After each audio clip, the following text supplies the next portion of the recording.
M'en doutez, vous avez parlé d'Eva, c'est notre grand témoin. Bonsoir à vous, Eva Sadoun. Bonsoir, merci. Et bienvenue sur Sud Radio. Vous êtes la dirigeante de Lita.co. Vous êtes aussi la coprésidente d'Impact France, spécialisée notamment dans la transition écologique qui génère de la croissance. Lita.co, en quelques mots? Lita.co, c'est une société d'investissement qui permet au grand public, aux citoyens d'investir dans des entreprises qui ont un impact positif sur la société, des énergies renouvelables, au logement social, à la technologie au service du bien commun. Justement, l'utile et l'agréable, et en plus des entreprises qui fonctionnent et qui génèrent de la croissance. Avec nous ce soir également, comme très régulièrement dans les voix des entrepreneurs, Vanessa Pérez. Bonsoir à vous, Vanessa. Bonsoir à tous. Auteur du livre Entrepreneur d'un monde nouveau, c'est publié chez Kawa Édition. À chaque fois, vous venez avec 2 coups de cœur. Vous nous présenterez vos startups du jour. Les 2 startups du jour? Rift et Écotable. Rift et Écotable. Denis Jacquet, la croissance verte, justement. C'est possible? Eh ben, c'est Eva qui va répondre à ça. D'ailleurs, elle est habillée en vert pour ceux qui la voient aujourd'hui. Donc, on est complètement, moi aussi. Donc, on est vraiment ton sur ton. Kaki. On est une période camouflage. Alors, en fait, transition, on passe d'un point A à point B ou d'un point A à point Z. En fait, la question, c'est l'accompagnement vers ce point. Puis la question qu'on se pose tous, parce que quand on nous parle de transition, la croissance verte, ça va créer des emplois. Donc, comment est-ce qu'on crée des emplois? On est obligé d'en changer ou d'en détruire, mais comment est-ce qu'on fait un solde net de tout ça, en fait? Alors, ce qui est sûr, vous avez 2 heures. C'est ça. On va laisser d'être très rapide. Ce qui est sûr, c'est que la croissance telle qu'on la connaît aujourd'hui ne pourra plus continuer de la même manière, parce que dans tous les cas, les ressources naturelles diminuent et on ne pourra pas continuer à surexploiter et à hyper-produire comme on le fait aujourd'hui. De l'autre côté, malgré tout, la croissance qu'on vit aujourd'hui n'est centralisée que par certains. Donc, on sait qu'il y a 25% de la croissance économique qui est perçue par les 1% les plus riches, qu'en fait on vit une croissance de la valeur financière mais non pas une croissance des emplois, et on voit que cet indicateur de la croissance du coup est faussé aujourd'hui, et on n'est plus comme dans l'ancien temps où on pensait qu'il y avait un lien entre croissance et bien-être, emploi et santé. Il y en a, mais pas pour tout le monde. Pas pour tout le monde, justement. En fait, la question c'est de savoir comment est-ce qu'on repositionne nos indicateurs et qu'on regarde davantage la santé, l'emploi et le bien-être de la population et de l'environnement également. Je pose la question aussi, d'ailleurs on en parlait en préparant l'émission, de qu'est-ce que c'est que la croissance? C'est-à-dire comment on la mesure? Qu'est-ce qu'on devrait mesurer? Pour nous, justement, on devrait mesurer, notamment dans une période comme celle-ci, de quoi on a manqué. On a manqué d'emplois, on a manqué de capacité de production locale, on a manqué de solutions vis-à-vis de cette transition écologique. Aujourd'hui, si la transition écologique fait tellement peur aux gens, c'est parce qu'on n'a pas les solutions. Alors qu'on voit qu'on a la capacité aujourd'hui, avec de l'emploi vert, donc en créant de nouveaux emplois, notamment dans la rénovation énergétique, dans la reforestation, dans le tourisme durable, etc. Et avec des emplois verdissants, c'est-à-dire comment est-ce qu'on verdit des filières aujourd'hui, de vraiment proposer une nouvelle solution, une troisième voie dont on parle très peu malheureusement. Où se positionne la France par rapport à d'autres pays qui pourraient être comparables? Est-ce qu'on est plutôt en retard par rapport aux autres ou plutôt en avance? Alors, on a des ambitions intéressantes, mais concrètement, on ne passe pas à l'action. Donc, on est assez en retard, notamment sur des questions de transition de filière, notamment sur la filière énergétique, où on devrait être beaucoup plus avancé. Également sur la question de la mobilité. Aujourd'hui, notre industrie automobile doit être accompagnée dans sa transition vers une mobilité douce. Sur la question de la rénovation de nos bâtiments, on est aussi pas très à la pointe. Notamment, il y avait une proposition de la Convention citoyenne dans ce sens-là, sur la rénovation énergétique des bâtiments, avec une proposition de subvention pour les ménages qui n'a pas vraiment été nécessairement reçue. Et on a envie aussi d'avancer sur ces questions de fiscalité verte, etc., sur lesquelles on est encore très mauvais. On n'a pas en fait un socle économique qui permette d'accompagner la transition. Et c'est ce qu'on a voulu pousser notamment sur la loi climat et résilience. Et justement sur l'accompagnement, là aussi on en parlait. Prenons un exemple qu'on avait évoqué. Trump arrive au pouvoir et dit à certains États américains qui produisaient du charbon, on va reproduire du charbon. Bon. Et en fait, comme c'est pas possible, parce qu'il a réouvert des mines, mais elles étaient mécanisées, donc ça crée pas d'emploi, un mineur aux États-Unis gagnait $80,000 par an avec les primes de risque. $80,000, c'est un beau salaire. Et il y a beaucoup de risques aussi. Et beaucoup de risques aussi. Et donc, tout à coup, on leur retrouve des emplois de service, mais à 25 000. Et pour eux, c'est la fin de leur vie. Pas d'emprunt, pas d'enfants, pas de grandes études, rien du tout. Donc, est-ce que tout n'est pas dans l'accompagnement? Parce qu'en fait, on ne sait pas donner une perspective à ces gens. Dit, tu abandonnes ce secteur, tu vas vers un autre, mais comment je t'y emmène, en fait, c'est ça? Exactement. Et nous, on pense qu'il y a une troisième voie, il y a une autre voie à celle que justement Trump proposait. Ça veut dire on réindustrialise de la même manière pour recréer des emplois. C'est pas du tout ce qu'il faudrait faire. Ce qu'il faudrait faire, c'est accompagner ces filières effectivement à faire leur transition. Typiquement, en France, on a perdu notre filière textile et on voit qu'aujourd'hui, il y a des innovations très intéressantes de relocalisation, notamment 1083 sur la production de jeans ou APS a France Handicap qui réutilise des cactus et du poisson et du cuir recyclé pour faire des usines avec des personnes en situation de handicap qui produisent du cuir. On est capable en fait d'accompagner la transition de ces filières et la relocalisation de notre tissu productif qui nous permet de créer de nouveaux emplois. Donc c'est vraiment ce qu'on essaye de pousser, mais pour ça demandera effectivement de la formation. Donc il faut que l'État investisse sur la formation pour que les salariés de ces entreprises-là n'aient pas peur de la transition de leur entreprise. Alors là, on parlait à l'instant, Denis Jacquet nous emmenait aux États-Unis, on parlait des mineurs. Bon, ça c'est presque l'exception qui confirme la règle, parce que c'est un secteur professionnel qui ne peut pas avoir de transition énergétique, enfin de transition écologique par définition, on est d'accord ? Il faut le fermer. Il faut le charbon. Il y aura des filières qui devront s'arrêter. Mais ce sont lesquelles d'ailleurs demain, d'après vous, quelles sont les filières qui devraient s'arrêter ou qui risquent en tout cas de ne plus exister ? C'est vrai que sur la question des fossiles et de l'extraction, effectivement, c'est des filières qui devraient effectivement s'arrêter naturellement. Il y a une partie de la filière automobile effectivement qui devrait décroître pour peut-être laisser place à une nouvelle filière qui sera peut-être pas aussi vertueuse. On pense par exemple à l'usine Bosch qui fabriquait des moteurs diesel du côté de Rodez par exemple. Et qu'est-ce qu'on peut leur trouver comme solution à ces ouvriers ? De créer des batteries électriques, d'investir dans la mobilité douce. On voit que ça se développe énormément. À condition de les former. Il faut aussi savoir qu'il y a une analyse quand même qui a été faite sur le fait que la filière automobile fossile propose plus d'emplois que la filière automobile de la mobilité douce, mais ça ne veut pas, c'est pas parce qu'il y a une seule filière qui va décroître qu'on ne peut pas créer de nouvelles filières. Et sur la question notamment de l'économie circulaire, il y a énormément d'emplois à créer. Sur la question du lien social, sur la question de la santé, la question de la souveraineté sur la question de la santé est quand même dingue. Aujourd'hui, on est incapable de produire nos propres médicaments, on a été incapable de produire nos propres masques, etc. Donc il y a vraiment toute une nouvelle filière à créer. Donc il faut vraiment pas avoir peur, il faut penser une sorte de plan Marshall vert et social de notre économie qui va créer plus d'emplois qu'elle va en détruire. Le néolibéralisme en a détruit 2 millions en 30 ans quand même, des emplois. Oui, ça fait beaucoup, effectivement. Je vous propose d'écouter Vanessa Pérez. Chaque fois qu'elle vient dans les Voix des entrepreneurs, elle nous propose 2 coups de cœur. Vanessa Pérez est à votre gauche, mon cher Denis Jacquet. Je le rappelle, auteur du livre Entrepreneur d'un monde nouveau. C'est chez Kawa Édition. Votre première start-up d'un monde nouveau ce soir. Ma première start-up, c'est Rift. Et Denis et Jean-Marie, est-ce que vous savez, quand vous déposez vos fonds dans une banque, quel est leur impact social et environnemental ? Non. Eh bien, je vous invite à télécharger dès la fin de cette émission l'application Rift, R-I-F-T, sur votre mobile pour avoir la réponse et vous risquez d'être surpris. Rift va vous permettre de savoir comment est investie l'épargne que vous confiez aux établissements bancaires, connaître l'impact carbone, au même titre que vous scannez l'étiquette des produits alimentaires pour connaître leur composition. Donc en gros, je sais que selon la somme que je dépose, selon la banque où je la dépose, par exemple, je pollue plus ou moins. Exactement, Jean-Marie, parce que par exemple, si vous déposez 5 000 € sur un compte courant dans une grande banque nationale, qu'on ne citera pas, eh bien vous avez un impact carbone qui est à peu près équivalent d'un aller-retour Paris-New York, parce que vous avez investi dans des industries polluantes, dans des industries qui ne sont pas éco-responsables. Oui, j'ai acheté des actions dans le pétrole, quoi. On va le dire. Voilà. Alors comment ça fonctionne ? Donc l'utilisateur télécharge l'application Rift, il se crée un compte, il indique les sommes dont il dispose dans l'établissement où elles se trouvent et sur quel type de produits elles sont placées. Et donc l'algorithme va générer un indicateur qui va vous permettre d'avoir un score. Là, il y a un petit point rouge qui apparaît si l'argent finance des domaines sensibles comme l'armement ou les énergies fossiles. Oui, donc c'est pas seulement du coup sur l'écologie, c'est aussi sur l'éthique finalement. Exactement. Et là, vous allez pouvoir repositionner votre argent, si vous le souhaitez, pour investir dans des filières qui permettent de lutter contre le réchauffement climatique, le respect des droits de l'homme, l'insertion par l'emploi et réorienter votre épargne. Et comme ça, avoir un portefeuille éthique, ça vous parle, ça j'imagine, Eva Sadoun ? Ah oui, surtout que c'est une boîte que j'ai cofondée. Voilà. Je suis ravie. Premier coup de cœur. Le coup de cœur du jour, c'est notre grand témoin sur Sud Radio, Denis Jacquet. Ouais. Alors, du coup, on parle souvent du nombre d'emplois qu'on va créer. Et ça, Eva, vous finissiez par ça tout à l'heure. On sait qu'on peut créer des millions d'emplois, mais est-ce qu'on parle d'emplois nets par rapport à ceux que forcément on réoriente ou on détruit, ou c'est juste le solde brut de ce qu'on crée, puis après il faut se poser la question de savoir ce qu'on a détruit en même temps. Il faut avoir une vision globale. Ouais. Effectivement, il y a des filières qui vont probablement détruire avec de l'emploi qui va partir. Donc ça, c'est une réalité. Il y a des filières qu'il faut relocaliser. Donc 2 millions d'emplois dont je vous parlais, c'est ce qu'on a perdu à cause de la délocalisation. Donc on a 2 millions d'emplois à gagner sur la relocalisation quand même. Et il y a des filières à revaloriser, notamment les filières d'insertion, de l'économie sociale, etc., qui sont capables en fait de proposer des vraies solutions à la question écologique, parce que pour le coup, la question écologique peut nous permettre de vraiment créer beaucoup d'emplois publics. Il y a une étude qui a été faite, notamment qui prouve qu'en investissant 1 million d'euros dans la rénovation énergétique, on crée 15 emplois. Donc avec un vrai plan Marshall vert, il y avait notamment une proposition qui avait été faite par l'Institut Rousseau d'avoir 1 million d'emplois verts garantis.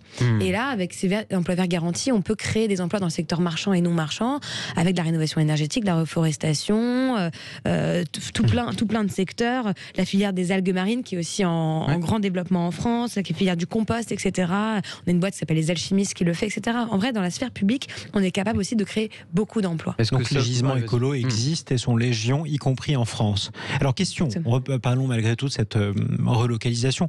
Je pense qu'il n'y a pas un seul chef de camp ou alors candidat politique depuis 30 ans qui nous ait jamais parlé avant des élections de relocalisation. C'est quand même plus facile à dire qu'à faire. C'est-à-dire que à partir du moment où on se lance dans une transition écologique, qu'est-ce qui nous dit qu'on arrivera à décrocher tel ou tel marché et qu'on sera plus compétitif que tel autre pays? Et bien justement en arrêtant avec la primovis. La primovis, c'est en fait la prime qu'offre un État à une entreprise de polluer. Ça veut dire que ça coûte moins cher pour une entreprise qui a délocalisé sa production de vendre en France. C'est assez fou. Il n'y a aucun gouvernement depuis, effectivement ils en parlent tous, mais il n'y en a aucun qui a vraiment proposé typiquement une baisse de la TVA quand on consommait des produits qui avaient été produits en local, ou une baisse des impôts de production quand justement on décide de produire en local. En fait, il faut créer un socle pour que les entreprises aient un avantage et concurrentiel réellement à faire du social et du vert. Et pour ça, il faut créer une concurrence verte et sociale. Ça peut se créer déjà en France et puis ça peut se développer aussi en Europe. Denis Jacquet, baisser la TVA, a priori, vous n'êtes pas contre? Oui, alors après, il faut toujours. Le problème en France, c'est toujours d'avoir une TVA lisible, enfin, comme notre fiscalité lisible. Alors celle-là, elle est à 5, celle-là, elle est à 12, oui, mais dans tel cas, etc. Parce que ça devient un cauchemar à appliquer. Mais c'est vrai qu'on avait parlé à un moment d'une TVA pour les nécessiteux, avec des produits de première nécessité, pour qu'ils soient plus accessibles. Après, la question, c'était est-ce qu'ils sont plus qualitatifs? Mais du coup, moi, je vois sur la transition dite numérique, on voit bien qu'on va vers des jobs super qualifiés. Ce qui m'inquiète, c'est que les 2 tiers de la population mondiale est les bassement ou moyennement qualifiés. Est-ce que justement cette transition écologique, elle couvre mieux le spectre des emplois disponibles ou pas? Ah bah tout à fait. Et justement, elle propose des emplois qui peuvent être des emplois peu qualifiés en soi, et surtout des emplois qui pourraient être accompagnés, où on a vraiment une formation qui est accessible à tous, qui pourrait être déployée. Vraiment, les emplois de rénovation énergétique, ça appelle aux personnes effectivement qui pourraient travailler dans le bâtiment, etc. Les emplois sur la question du compost, etc. Pareil, les emplois dans le secteur textile, c'est extrêmement intéressant parce qu'en fait, c'est une compétence qu'on a perdue, alors qu'on a en France la compétence de créer. Enfin voilà, on a été quand même les pionniers pendant, et c'est vraiment dommage d'avoir perdu cette compétence. Donc en fait, notre but, c'est de proposer des emplois où en fait on redonne des compétences aux Français. 19h19 dans les voix des entrepreneurs. Nous sommes sur Sud Radio avec Denis Jacquet. Notre invitée Eva Sadoun, dirigeante de l'ITA.co et d'Impact France. Vanessa Pérez est également avec nous. Votre deuxième coup de cœur dans quelques instants sur Sud Radio. Mais tout de suite, coup de pouce de Denis Jacquet. Oscar Power, connectez-vous à l'énergie d'aujourd'hui présente. Sud Radio, les vraies voix qui font bouger la France. Le coup de pouce de Denis Jacquet. Vous aussi, vous avez votre coup de cœur. Vous aussi, vous avez une initiative que vous voulez saluer. C'est pas tiré par les cheveux d'ailleurs aujourd'hui, mon cher Denis. Merci d'avoir lancé le mauvais jeu de mots. Comme ça, j'en ai des pires après. Alors, je vous ai préparé un petit truc qui dit, contrairement à la tête à Mathieu de Paul Naref, dont les plus anciens se souviennent, j'espère, nous n'avons que rarement un seul cheveu sur la tête, sauf la plupart des énarques qui nous gouvernent, bien évidemment, depuis 30 ans. Et bien que les brunes ne comptent pas pour des prunes, la tête blonde reste une tendance, et surtout la teinture blonde, une tendance inépuisable depuis que Marilyn Monroe a dit Happy birthday, Mr. President, poupou pidou. Bon, et du coup, dites-moi si je le fais bien. Vous avez presque cet accent sensuel. On va vous laisser le croire. Quoi qu'il en soit, Denis Jacquet, aujourd'hui, ça pour l'intimité. Tout ça pour vous dire, voilà, que personne ne se souciait de nos cheveux coupés et de leur vie après avoir été arrachés à notre crâne. C'est vrai. Personne sauf les coiffeurs justes, et je vous donnerai le site internet tout à l'heure, les coiffeurs justes, qui ont décidé de les collecter, car tous les produits, les teintures fixées sur nos poils crâniens sont un fléau pour l'environnement, notamment du fait de la présence d'hydrocarbures dans les teintures, d'où l'expression peut-être des pétroleuses, mais ça c'est un mauvais jeu de mots. Donc on a des coiffeurs qui récupèrent les cheveux qu'ils ont coupés. Exactement. Et vous allez me dire, qu'en font-ils de nos poils orphelins? Eh bien, ils les collectent, ils les trient, ils les réutilisent pour, entre entre autres, en faire des boudins à cheveux, et non pas des cheveux pour boudins. Ça fait envie, continuer. Qui servent notamment de barrage maritime à la pollution. Puis on les met dans l'eau et ils bloquent la pollution. Donc on met nos cheveux dans l'eau pour bloquer la pollution. Oui, c'est un petit peu plus subtil que ça, mais ils les peint, ils les recompactent, ils les mettent dans des trucs, ça sert. Et ça sert. Voilà. Et donc cette magnifique initiative de capilliculteurs, comme disaient des proches du sud de la France, près de Nice, est désormais nationale. Donc exigez-la de votre coiffeur. Après tout, c'est un peu de vous, ces cheveux, et cela contribuera à une nature au poil. Donc les coiffeurs justes, c'est coiffeur-juste.com. Il y a maintenant une bonne centaine de coiffeurs qui l'appliquent en France, et c'est penser à ces millions de tonnes de cheveux souvent teints qui sont jetés, un fléau pour l'environnement. Parce que c'est vrai qu'entre les couleurs, les produits chimiques par exemple, ou la laque, le gel aussi, c'est vrai que c'est très polluant. Une initiative que vous en aviez entendu parler ? Non, je n'avais pas entendu parler, je suis ravie de l'entendre. On va aller les voir pour les coiffeurs-juste.com. C'est au pluriel, je présume. C'était le coup de pouce de Denis Jacquet. Sud Radio, les vraies voix qui font bouger la France. Le coup de pouce de Denis Jacquet. Avec Oscar Power, connectez-vous à l'énergie d'aujourd'hui. 19h22 dans les voix des entrepreneurs sur Sud Radio avec Denis Jacquet, notre invité, Eva Sadoun, dirigeante d'Impact France, et Vanessa Pérez. On continue à explorer les entreprises qui génèrent de la croissance verte, c'est-à-dire de la croissance responsable, avec notamment ce deuxième coup de cœur signé Vanessa Pérez. Exactement. Alors il s'agit d'Ecotable. C'est une start-up qui s'adresse aux restaurateurs et aux responsables de franchise. Alors on peut penser que les restaurateurs ont une préoccupation majeure qui est le retour à leur activité actuellement. Néanmoins, exactement. Et néanmoins, la plupart s'interrogent sur une reprise qui intégrerait une démarche éco-responsable dans le respect, bien sûr, de leur intérêt économique. Eh bien, Ecotable.fr, Ecotable, c'est important. C'est une solution disponible qui offre aux restaurateurs un accompagnement pour avancer dans cette démarche. Donc, comment ça se passe ? Une fois de plus, un resto écolo. Pour que son resto devienne écolo. On va vous donner des conseils, on va vous accompagner, on va pas vous laisser tout seul. Donc, le restaurateur ou le responsable de franchise crée un compte sur le site ecotable.fr. Il répond à une série de questions et là, il va transférer un mois de facture pour qu'on puisse voir un petit peu son type de consommation. Là, un tableau de bord va être généré avec plusieurs indicateurs qui vont lui donner des scores sur la qualité de l'approvisionnement selon les filières, sur la gestion du déchet, sur la gestion des flux. Et en fonction de ce tableau de bord, il va pouvoir optimiser, là où il est mal noté, il va pouvoir essayer d'optimiser son score grâce aux conseils qui sont donnés précisément par Ecotable. Donc Ecotable c'est un peu le même principe que ce que vous nous aviez présenté sur l'investissement dans les banques, par exemple. Qu'est-ce que je génère comme pollution si je laisse mon argent quelque part ? Là, c'est si je suis restaurateur, qu'est-ce que je génère comme pollution si je sers ceci ou cela ? Exactement, une auto-évaluation et un accompagnement. Donc, c'est public ou pas ? C'est public, la plateforme vous donne accès à toute une série de prestataires pour justement vous accompagner. Donc ça veut dire que si moi, qui ne suis pas restaurateur, à la réouverture des restaurants, je peux choisir demain sur cette plateforme le restaurant le plus écolo. Dans le sens inverse, effectivement, vous pourrez, parce qu'ils ont des labels qui s'appellent les labels Ecotable, au même titre que les macarons Michelin, et vous pourrez choisir en fonction de votre éthique et votre... 2 fourchettes, 3 fourchettes, 3 couverts, bib gourmand et bib vert, du coup, alors qu'il est rouge. D'habitude, pourvu d'ailleurs que tous nos restaurants préférés, on en a tous un d'ailleurs, soient bien notés sur ce classement, parce que sinon ça cassera quelques mythes. En tout cas, ecotable.fr. Voilà, l'abonnement est à peu près à 250 € par an. D'accord, et ils ont déjà plus de 300 clients à travers la France. 300 restaurateurs. Exactement. Voilà, 250 € pour les restaurateurs. Si vous êtes client, vous n'avez pas forcément besoin de payer. Voilà, vous payez rien. Vous venez juste consommer. Vous vous informez déjà, Eva Sadoun, vous sur le caractère écologique des restaurants dans lesquels vous vous rendez quand ils sont ouverts. Je précise évidemment. Oui, beaucoup, et surtout moi je suis en plus végétarienne. Ouais. Et j'ai arrêté aussi le poisson il y a quelques temps. Donc oui, il faut... Tous les restaurants d'ailleurs qui sont végétariens sont forcément écologiques ou pas forcément, c'est une idée. Il faut faire attention notamment aux cultures de soja. Donc il y a aussi pas mal de viandes de synthèse qui sont faites à base de jackfruit, c'est très intéressant, mais c'est aussi importé. C'est quoi le jackfruit ? C'est un fruit en fait qui permet de recréer en fait une viande.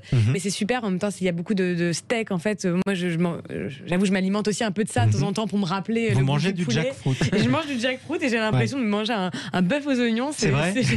Donc en gros, la viande vous manque. On aura quand même retenu cette information. Et vous cherchez quelques ersatz, pourquoi pas. Mais si c'est bon. Oui, c'est très bon, mais il faut savoir qu'il y a aussi dans la nourriture végétarienne aussi toute une culture. La nourriture libanaise est très végétarienne, la nourriture asiatique aussi, donc on n'a pas de problème. C'est vrai qu'on n'a pas de problème, et d'ailleurs le premier restaurant végétarien étoilé au Michelin au monde est en France, c'est en Gironde. Il était intervenu sur Sud Radio il y a quelques mois. Denis Jacquet. Eva, justement, pour finir peut-être avec ce sujet, c'est le sujet de la formation, en fait, parce qu'il n'y a pas d'accompagnement sans formation.